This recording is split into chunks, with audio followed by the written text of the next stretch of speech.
إن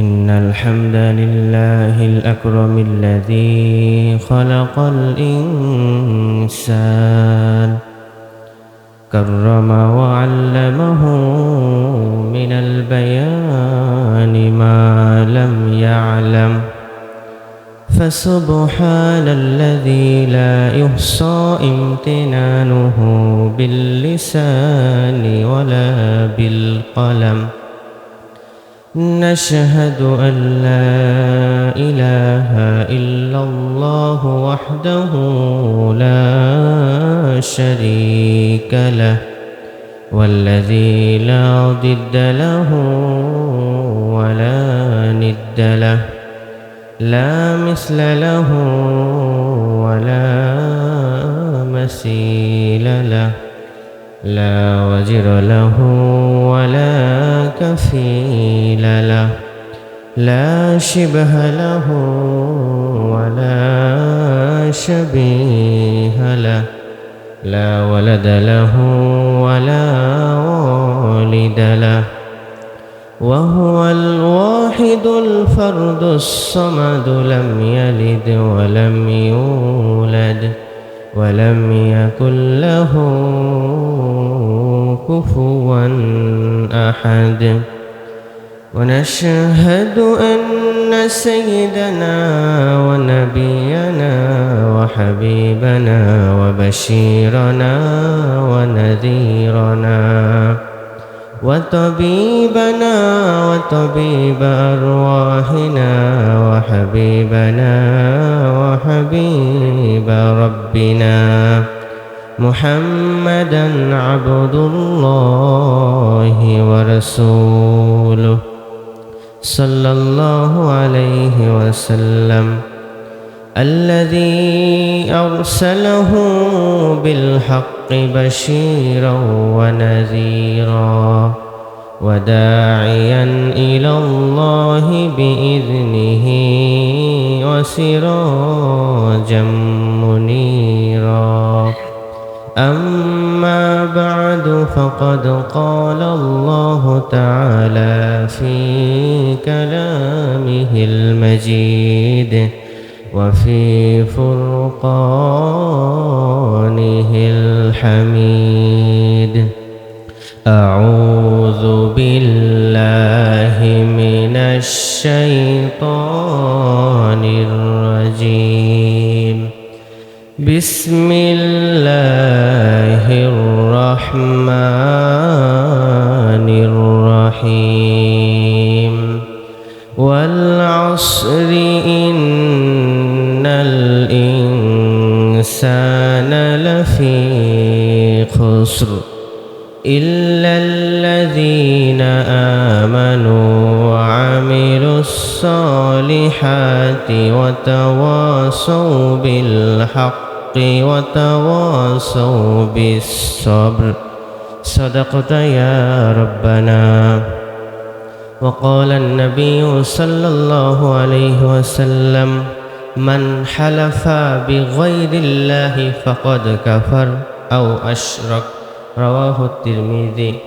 وقال تعالى في شان حبيبه إن الله وملائكته يصلون على النبي يا أيها الذين آمنوا صلوا عليه وسلموا تسليما اللهم صل على سيدنا مولانا محمد وعلى آل سيدنا مولانا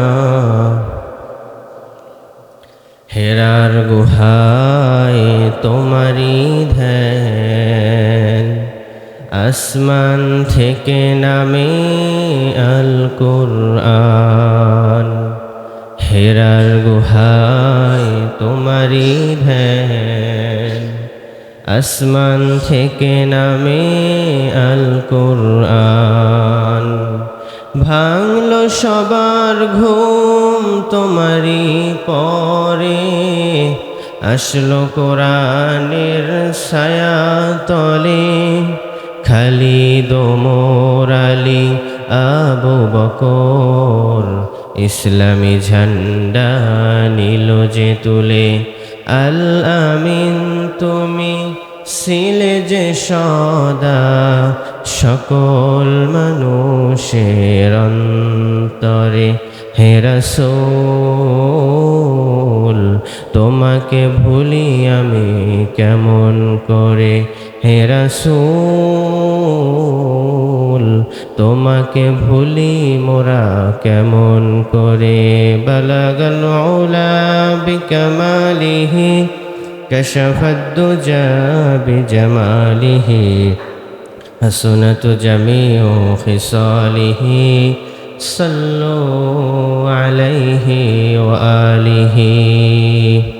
আল্লাহুম্মা সাল্লি ওয়া সাল্লিম ওয়া বারিক আলাইহি।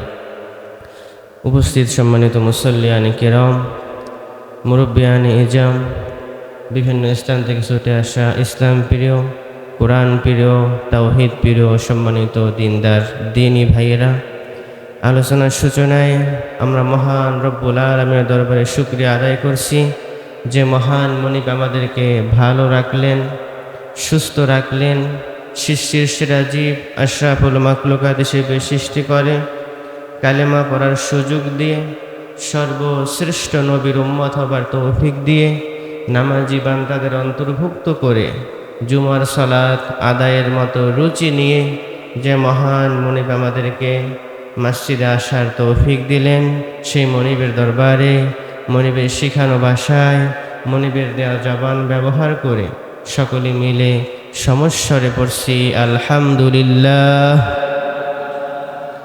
আল্লাহ রব্বুল আলামিনের দরবারে শুকরিয়া আদায়ের পর বিশ্বনবীর প্রতি প্রাণ ভরে আবেগ ভরা কণ্ঠে দরুদ পড়ি, যিনি আমাদের প্রিয় নবী, সর্বকালীন সর্বযুগের সর্বশ্রেষ্ঠ নবী, যার আগমনে বিশ্ববাসী ধন্য হলো, এ ধারা পরিপূর্ণ হলো, পথহারা মানুষগুলো সঠিক পথের দিশা পেল, জাহান্নামী মানুষগুলো দলে দলে জান্নাতি হলো। যেই নবীর প্রতি একবার দরুদ পড়লে আশরু সালাওয়াত রব্বুল আলামিন 10 বার রহমত বর্ষণ করেন। যেই নবীর প্রতি একবার দরুদ পড়লে ওয়াহুত্তাত আনহু আশরু খতিয়াত রব্বুল আলামিন তার 10 বারের গুনাহগুলো মাফ করে দেন। যেই নবীর প্রতি একবার দরুদ পড়লে ওয়ারুফিয়াত লাহু আশরু দারাজাত, আল্লাহ তার সম্মান, তার মর্যাদা, তার ক্ষমতা, তার স্ট্যাটাস আল্লাহ 10 গুণ বৃদ্ধি করে দেন। আসুন সেই নবীর প্রতি প্রাণ ভরে ভালোবাসা নিয়ে সবাই পড়ি সাল্লাল্লাহু আলাইহি ওয়াসাল্লাম। সম্মানিত হাজিরিন, আজকের জুমা 1446 হিজরির মুহররম মাসের তৃতীয় জুমা। আজকে আমাদের জুমার আলোচ্য বিষয় হলো সূরাতুল আসর।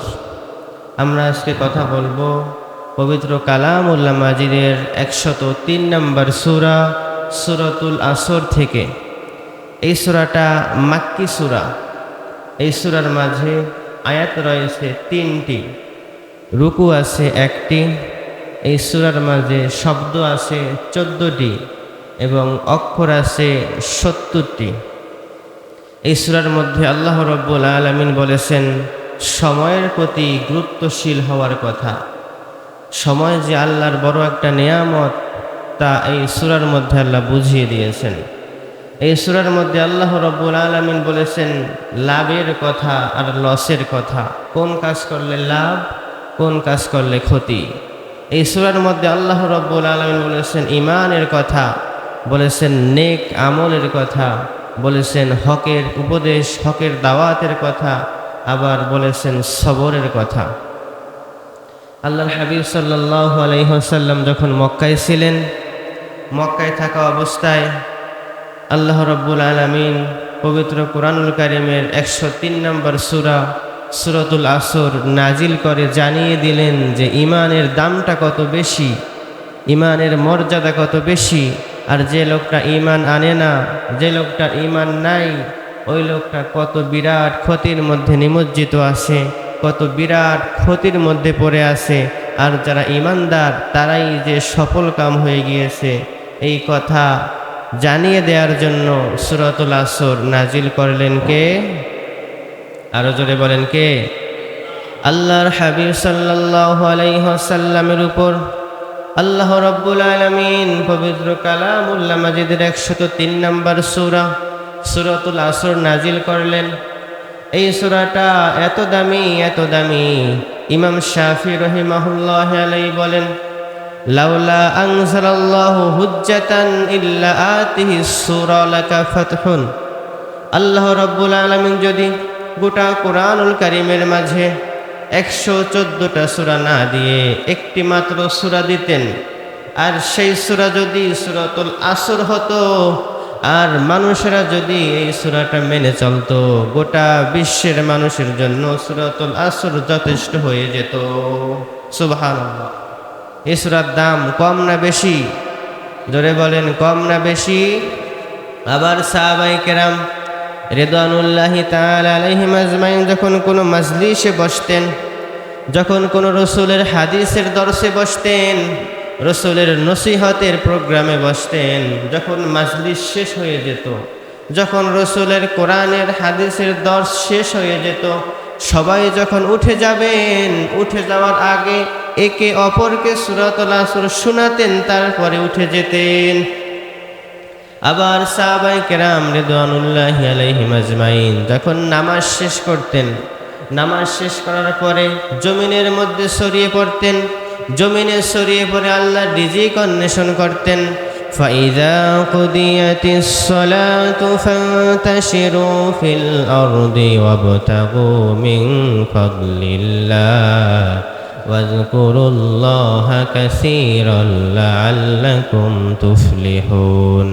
আল্লাহ রাব্বুল আলামিন বলেন, গোলাম তোমরা যখন নামাজ শেষ করবা, নামাজ শেষ করে জমিনের মধ্যে ছড়িয়ে পড়ো, জমিনের মধ্যে ছড়িয়ে আমি আল্লাহর জন্য রিজিক, তোমাদের জন্য রিজিক অন্বেষণ করো, এবং রিজিক অন্বেষণের মধ্যে আমি আল্লাহকে ভুলে যেও না।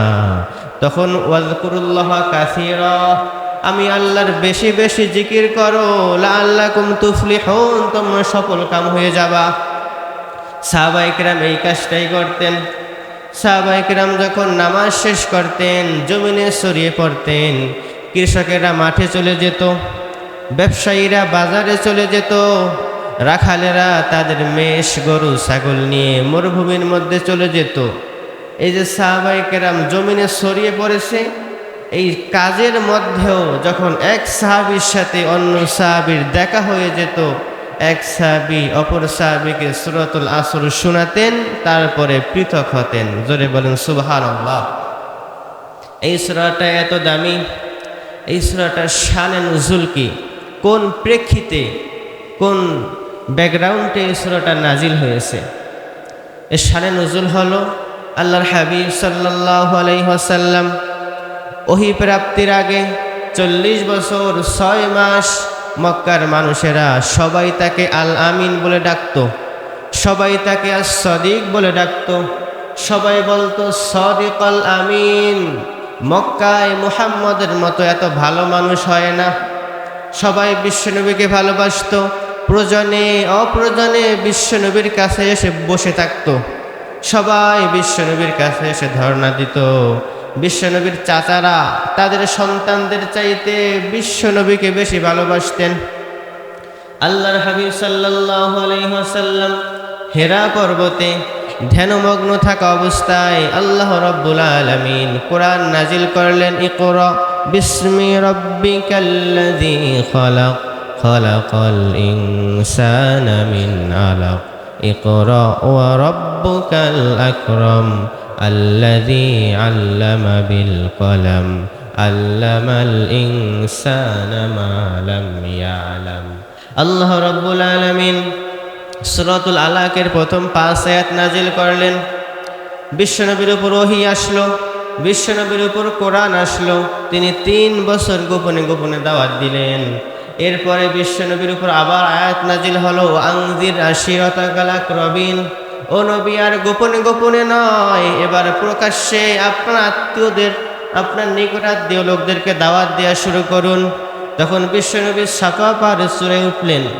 সাফা পাহাড়ে চূড়ে উঠে লোকদেরকে ডাকলেন, ডেকে বললেন, ইয়া আইয়ুহান নাস, ও দুনিয়ার মানুষেরা শোনো শোনো, কুলু লা ইলাহা ইল্লাল্লাহ তুফলিহুন, তোমরা বলো লা ইলাহা ইল্লাল্লাহ, আল্লাহ ছাড়া কোনো ইলাহ নাই, আল্লাহ ছাড়া কোনো আইনদাতা নাই, আল্লাহ ছাড়া কোনো বিধানদাতা নাই, আল্লাহ ছাড়া কোনো রিজিকদাতা নাই, আল্লাহ ছাড়া কোনো সৃষ্টিকর্তা নাই, এ কথা মেনে নাও, তুফলিহুন, দুনিয়াতেও সফল হবা, আখিরাতেও সফল হয়ে যাবা।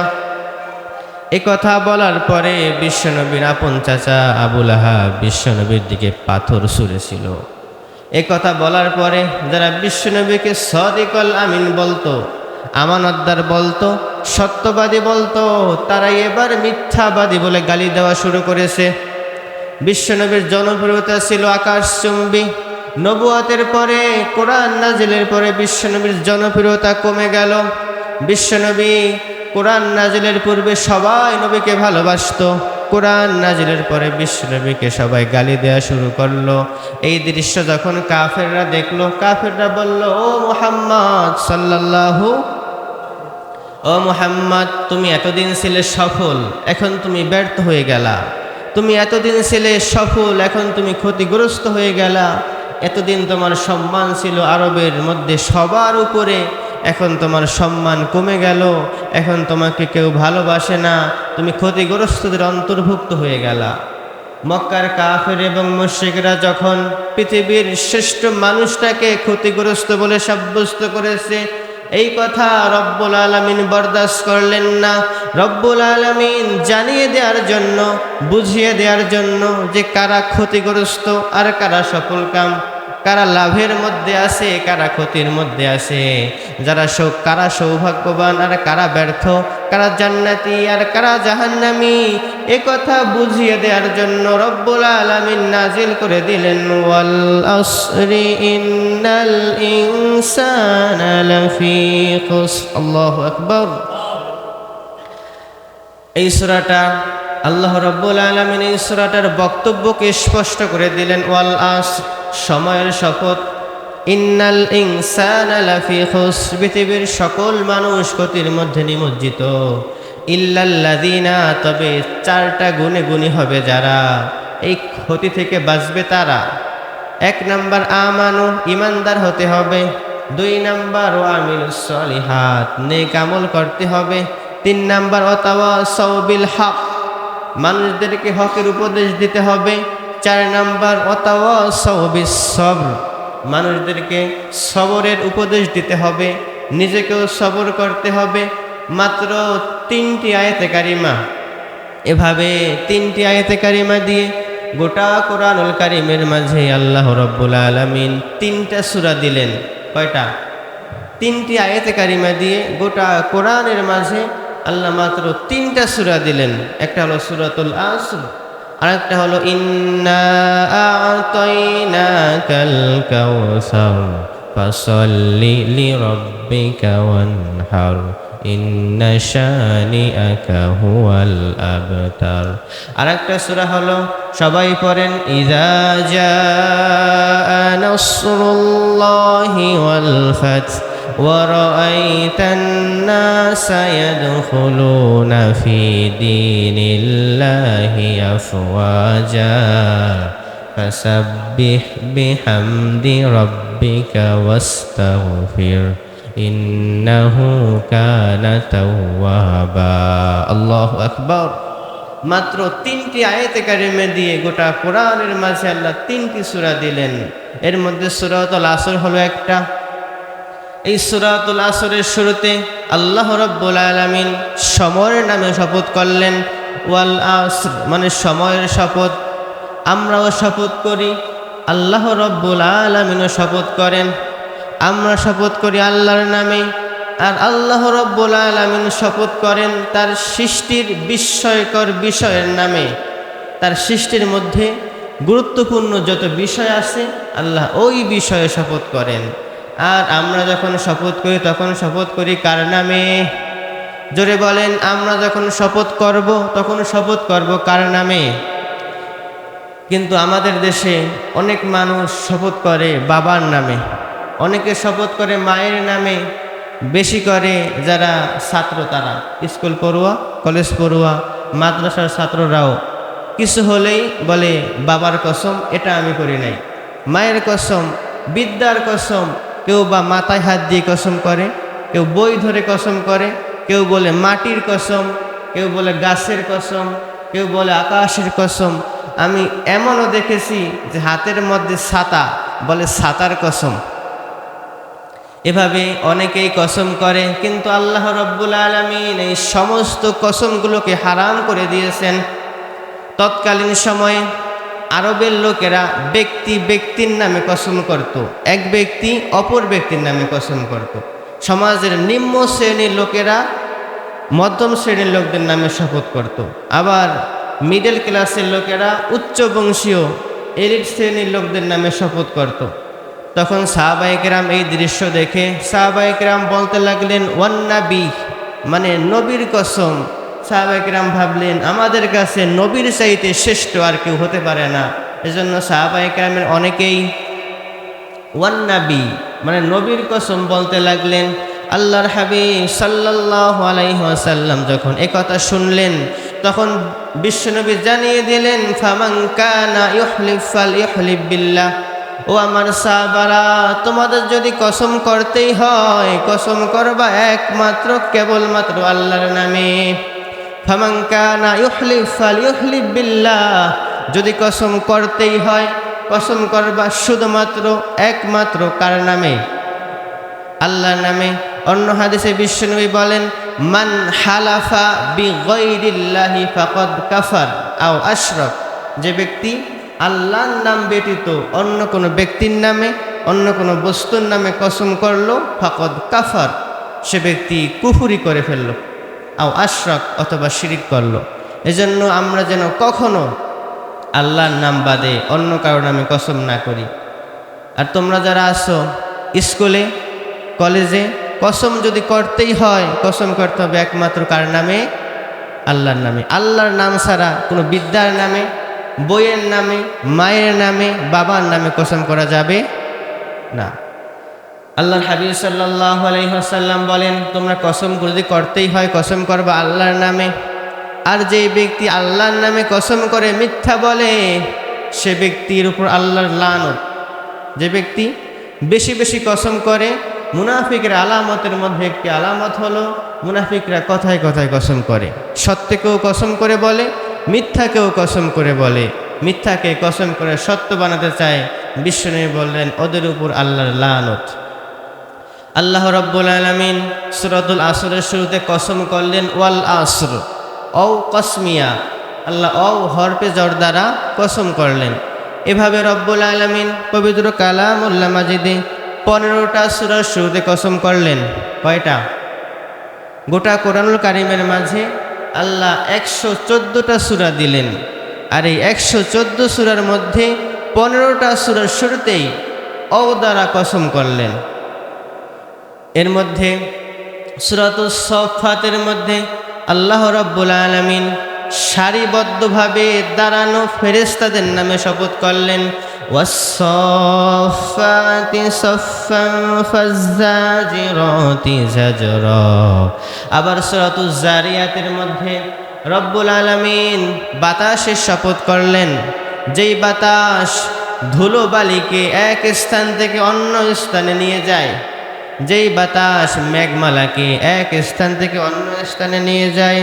আল্লাহ রাব্বুল আলামিন বললেন ওয়াজ-জারিয়াতি যারওয়ান ফাল-হামিলাতি উইকরা। আবার রব্বুল আলামিন সূরাতুত তুরের মধ্যে তুর পাহাড়ের শপথ করলেন ওয়াত-তুরি ওয়া কিতাবিম মাসতুর। আবার রব্বুল আলামিন সূরাতুন নজমের মধ্যে অস্তমিত তারকার শপথ করলেন ওয়ান-নাজমি ইযা হাওয়া মা দাল্লা সাহিবুকুম ওয়া মা গাওয়া। আবার রব্বুল আলামিন সূরাতুল মুরসালাতের মধ্যে উপকারী বাতাসের শপথ করলেন। আল্লাহ বললেন ওয়াল মুরসালাতি উরফান ফাল আসিফাতি আসফা। আবার রব্বুল আলামিন সূরাতুন নাজিয়াতের মধ্যে রূহ কবজকারী ফেরেশতাদের কসম করলেন, যেই ফেরেশতারা গোটা বিশ্বের সকল প্রাণীর রূহ কবজ করে। ওয়ান্নাজিআতি গরকা ওয়ান্নাশিতাতি নাশতা। আবার রব্বুল আলামিন সূরাতুল বুরুজের মধ্যে গ্রহ নক্ষত্র দিয়ে সুশোভিত আকাশের শপথ করলেন। ওয়াস-সামাই যাতিল বুরুজি ওয়াল ইয়াউমিল মাউদ ওয়া শাহিদিন ওয়া মাশহুদ।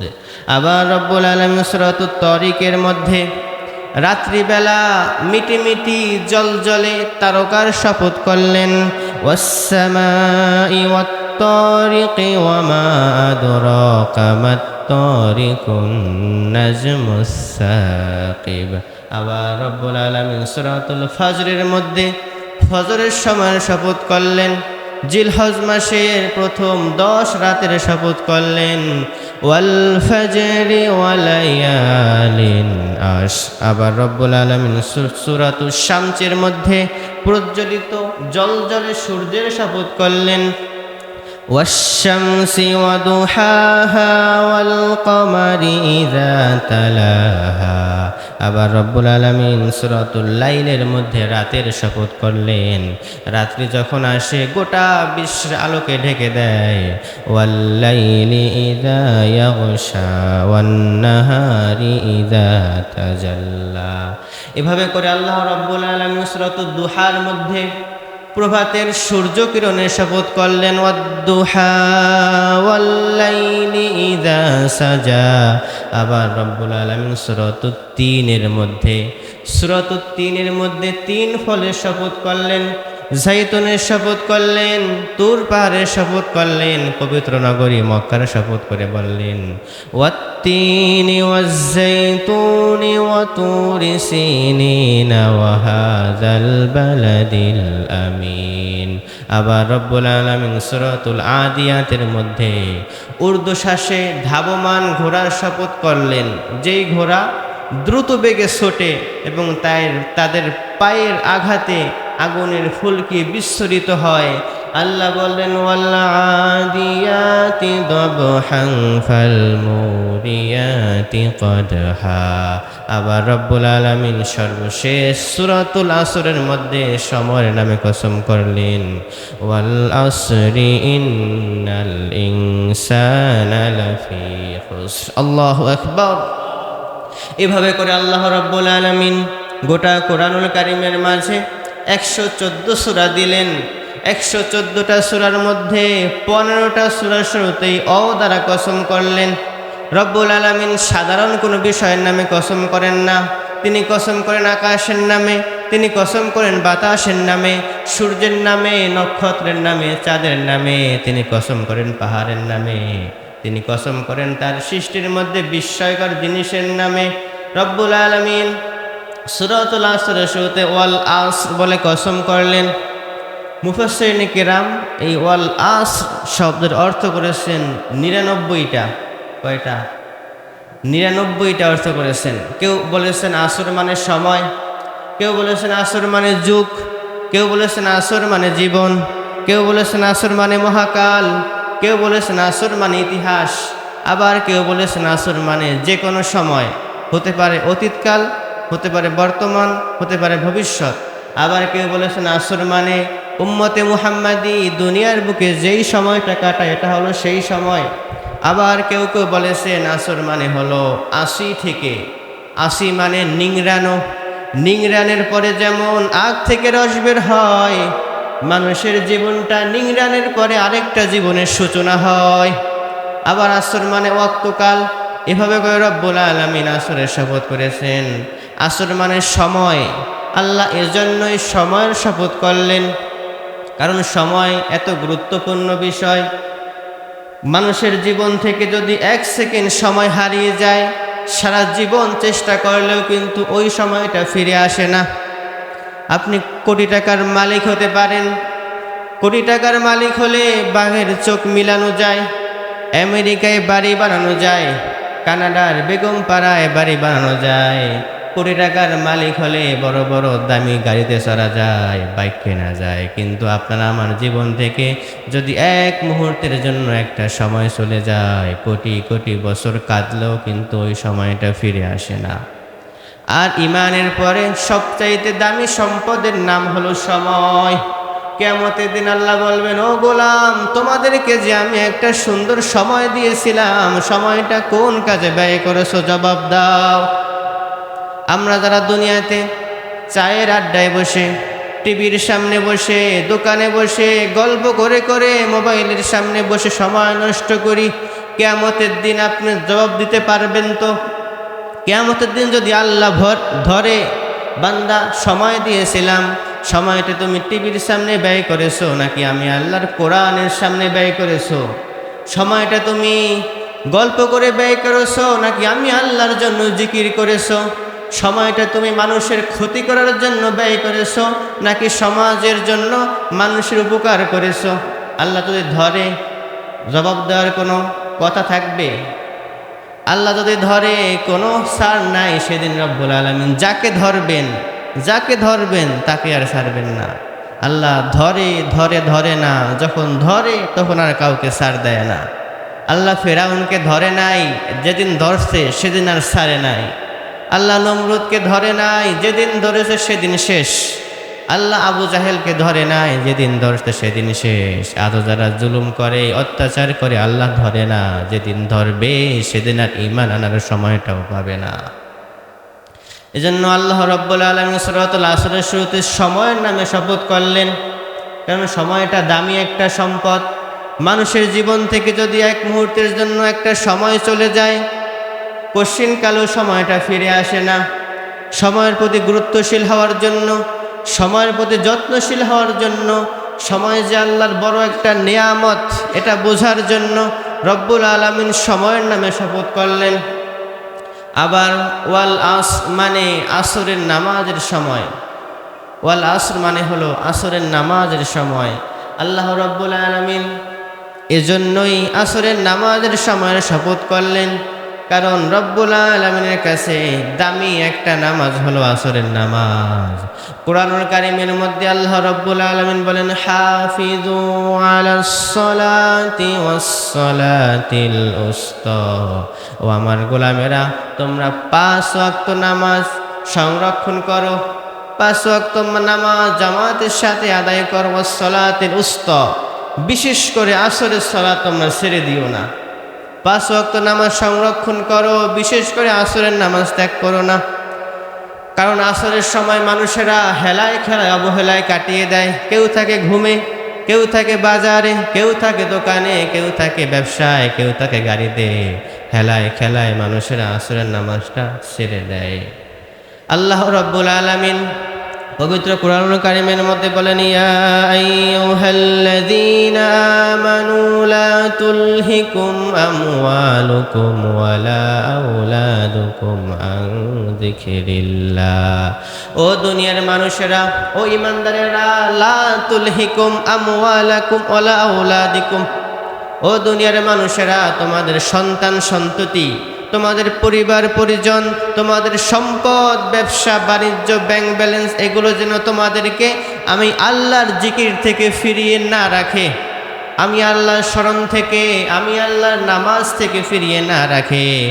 যদি রাখে তাহলে জেনে রেখো, ফাউলাইকা হুমুল খাসিরুন, তোমরা ক্ষতিগ্রস্তের অন্তর্ভুক্ত হয়ে যাবা, তোমরা ক্ষতির মধ্যে পড়ে যাবা। আর কিয়ামতের দিন ওই ব্যক্তি ক্ষতিগ্রস্ত হবে যে ব্যক্তি জাহান্নামে যাবে। আল্লাহ রাব্বুল আলামিন বলেন, লা ইয়াস্তাউই আসহাবুন নারি ওয়া আসহাবুল জান্নাহ, আসহাবুল জান্নাতি হুমুল ফাইজুন। আল্লাহ রাব্বুল আলামিন বলেন, যারা জান্নাতি হবে আর যারা জাহান্নামী হবে, লা ইয়াস্তাউই, তারা কশিনকালেও সমান হতে পারে না। আসহাবুল জান্নাতি হুমুল ফাইজুন, যারা জান্নাতি হবে তারাই সফল কাম হয়ে যাবে। আর কিয়ামতে ক্ষতিগ্রস্ত তারাই হবে যারা জাহান্নামী হবে। আল্লাহ বলেন, ও দুনিয়ার ঈমানদারেরা, তোমরা যদি নামাজ না পড়ে, আমি আল্লাহর জিকির না করে সন্তানের প্রতি পড়ে থাকো, সম্পদের প্রতি পড়ে থাকো, কিয়ামতের দিন তোমরা ক্ষতিগ্রস্ত হয়ে যাবা। আল্লাহ রাব্বুল আলামিন এজন্যই আসরের নামাজের শপথ করলেন, কারণ আসরের নামাজটা অতি গুরুত্বপূর্ণ। বিশ্বনবী বুখারী শরীফের হাদিসের মধ্যে বলেন, মান তারাকা সালাতাল আসরি ফাকাদ হাবিতা আমালুহু। বিশ্বনবী বলেন, মান তারাকা সালাতাল আসরি, যে ব্যক্তি ইচ্ছা করে, যে ব্যক্তি ইচ্ছাকৃতভাবে আসরের নামাজ ছেড়ে দিল, ফাকাদ হাবিতা আমালুহু, তার জীবনের সমস্ত আমল নষ্ট হয়ে গেল। আপনি কষ্টের পর কষ্ট সহ্য করে রোজা রেখেছেন, দান করেছেন, নামাজ পড়েছেন, এই যে আপনি সারা জীবন আমল করলেন, একদিন ইচ্ছা করে আসরের নামাজ ছেড়ে দিলেন, ফাকাদ হাবিতা আমালুহু, আপনার সব আমলগুলো ধ্বংস হয়ে গেল। সহিহ বুখারীর হাদিস 553 নম্বর হাদিস, বাড়ি গিয়ে মিলিয়ে নিয়েন। মান তারাকা সালাতাল আসরি ফাকাদ হাবিতা আমালুহু, যেই ব্যক্তি ইচ্ছা করে আসরের নামাজ ছেড়ে দিল, ওই ব্যক্তি ধ্বংস হয়ে গেল, ওই ব্যক্তির জীবনের আমলগুলো নষ্ট হয়ে গেল। এজন্যই রব্বুল আলামিন আসরের নামাজের প্রতি গুরুত্ব বুঝাবার জন্য, আসরের নামাজের প্রতি যত্নশীল হওয়ার জন্য আসরের নামাজের শপথ করলেন। বিশ্বনবী ধমক দিয়ে বললেন, সাবধান আমার উম্মতেরা, জীবনে যা করো আর না করো, আসরের নামাজ ছেড়ে দিও না। আবার ওয়াল আসর মানে হলো ইতিহাস, ওয়াল আসর মানে হলো ইতিহাসের শপথ। ইতিহাস হলো নীরের সাক্ষী। দুনিয়ার মানুষেরা যা যা করে যায় সব ইতিহাসের মধ্যে লেখা আছে। যত স্বৈরাচারী শাসক দুনিয়া থেকে বিদায় নিয়েছে তাদের কথা ইতিহাসে আসে না নাই? ফেরাউনকে আমরা দেখি নাই, নমরুদকে আমরা দেখি নাই, আবু জাহেলকে দেখি নাই, আবু লাহাবকে দেখি নাই, উতবা সাইবা ওদেরকে দেখি নাই, কিন্তু ওদের ইতিহাস আমরা পড়েছি, ওদের ইতিহাস আমরা শুনেছি। ওদের ইতিহাস হলো আমাদের জন্য ঘৃণিত, লাঞ্ছিত, অপমানিত, নিন্দিত। আবার আমরা নবী ইব্রাহিমকে দেখি নাই, নবী মূসা আলাইহিস সালামকে দেখি নাই, আমাদের প্রিয় নবী মুহাম্মদ সাল্লাল্লাহু আলাইহি ওয়াসাল্লামকে দেখি নাই, কিন্তু তাদের ইতিহাস আমরা পড়েছি, তাদের ইতিহাস আমরা শুনেছি। তাদের সারাটা জীবন আমাদের জন্য আদর্শ, তাদের ইতিহাস আমাদের জন্য হলো নন্দিত। আর কাফের মুশরিক স্বৈরাচারীর ইতিহাস আমাদের জন্য হলো নিন্দিত। এর মানে আজও যারা বাংলার জমিন সহ তাম বিশ্বে জুলুম করে যাচ্ছেন, আজও যারা মানুষের উপর অত্যাচার করে যাচ্ছেন, স্বৈরাচার করে যাচ্ছেন, আপনাদের ইতিহাস লেখা হবে। আজ যদি ইতিহাস লেখা না হয়, একদিন ইতিহাস লেখা হবে। কিয়ামত পর্যন্ত মানুষেরা আপনাদের মুখে থুতু নিক্ষেপ করবে। আপনারা কিভাবে জুলুম করেন?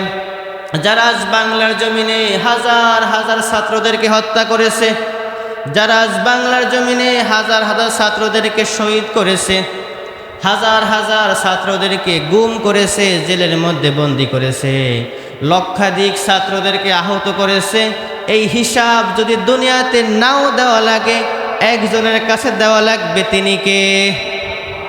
আল্লাহর কাছে হিসাব দেওয়া লাগবে। আপনারা যে ইতিহাস তৈরি করেছেন, এই ইতিহাস মানুষ লিখবে। কিয়ামত পর্যন্ত মানুষেরা আপনাদের ইতিহাস পড়বে আর আপনাদের মুখে থুতু নিক্ষেপ করবে। আজ যারা জুলমের শিকার হয়েছে, হকের পক্ষে থাকতে গিয়ে অধিকার আদায়ের জন্য যারা শহীদ হয়েছে, যারা জেলের মধ্যে বন্দী হয়েছে, যারা গুম হয়েছে, তারা যদি গুলি খেয়েও হত্যা হয়, তারা যদি পুলিশের গুলি খায়, তারা যদি র্যাবের গুলি খায়, তারা যদি জেলের মধ্যে বন্দী হয়, তারা যদি গুম হয়ে যায়, ওখানে বসে যদি মারা যায়, ফাঁসির কাস্টে বসে যদি মারা যায়, তাদের ইতিহাসটা কিয়ামত পর্যন্ত মানুষের জন্য হবে নন্দিত, মানুষের জন্য হবে প্রেরণার বাহক। মানুষ তাদের ইতিহাস কিয়ামত পর্যন্ত পড়বে আর তাদের জন্য দোয়া করবে, অনুপ্রেরণা পাবে।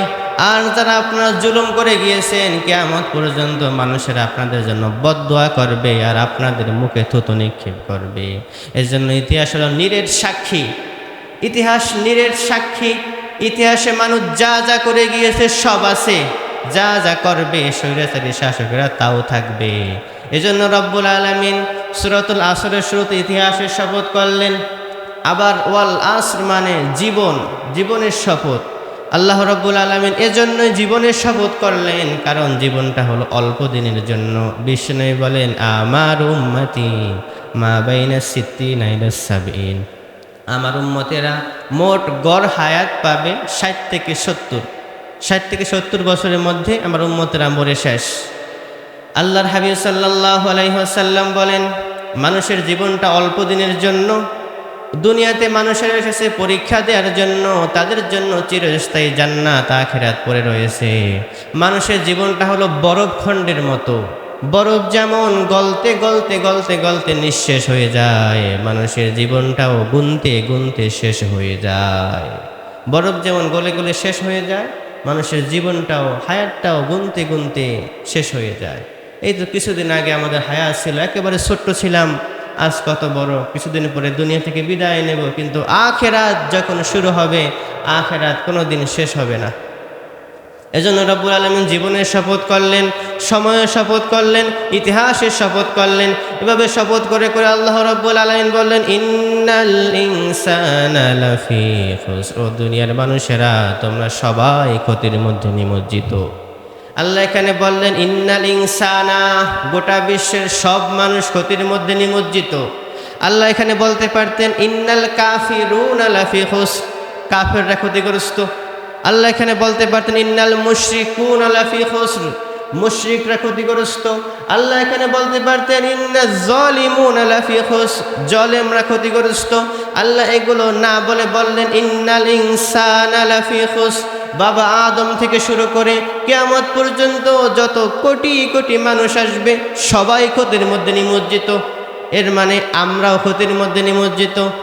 এই ক্ষতি থেকে বাঁচতে হলে 4টা গুণ অর্জন করতে হবে। আল্লাহ রাব্বুল আলামিন 4টা গুণের কথা বলেছেন। সূরাতুল আসরের শেষ আয়াতে আল্লাহ বলেন, ইল্লাল্লাযীনা আমানু ওয়া আমিলুস সালিহাতি ওয়া তাওয়াসাউ বিল হাক্কি ওয়া তাওয়াসাউ বিস সাবর। আল্লাহ রাব্বুল আলামিন বলেন, এই ক্ষতি থেকে বাঁচবে তারা 4টা গুণে গুণী হবে যারা। কয়টা গুণ? 1 নাম্বার, আমানু, ইমানদার হতে হবে।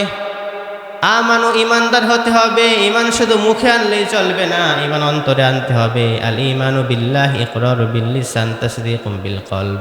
ইমান হলো 3টা মাধ্যমে ইমান আনতে হয়। একটা ইকরারু বিল লিসান, জিহ্বা দিয়ে বলতে হবে। 2 নাম্বার ওয়া তাসদীকুম বিল কলব, অন্তরে বিশ্বাস করতে হবে। 3 নাম্বার ও আমালু বিল আরকান, আপনি যে অন্তর দিয়ে বিশ্বাস করলেন, আপনার কাজের মাধ্যমে এটা প্রকাশ পেয়ে যাবে। এর নাম হলো ঈমান। আল্লাহ 2 নাম্বার বলেন ওয়া আমিলুস সলিহাত, শুধু ঈমান আনলে চলবে না, নেক আমল করতে হবে। ঈমানের দাবি অনুযায়ী নেক আমল করতে হবে। 3 নাম্বার ও তাওয়াসাউ বিল হক, নেক আমল একা একা করলে হবে না, সমাজের সবাইকে নিয়ে নেক আমল করতে হবে। আপনি একা একা ঈমান আনলেন, একা একা আমল করলেন, জান্নাতে যাবেন হবে না, সমাজের সবাইকে হকের দাওয়াত দিতে হবে।